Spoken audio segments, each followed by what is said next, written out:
Ani yaanni kiyya maqaan kiyya Na'imaa Ismaa'il jedha. Yaanni kiyya baga Rabbiin hoggaa baga Waayilii hoggaa kana guutuu waliin nu fideen jedha. Jechi kiyya haalammadaa nuti bakka tana carraaqa cimaa dhaan geeyyu.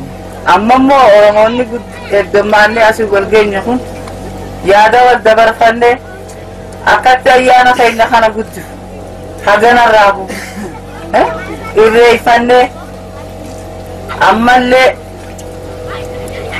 rakkoo jirtu hiikkannee bakki tun bakka haala jechuudha, mana yaalaa jechuudha.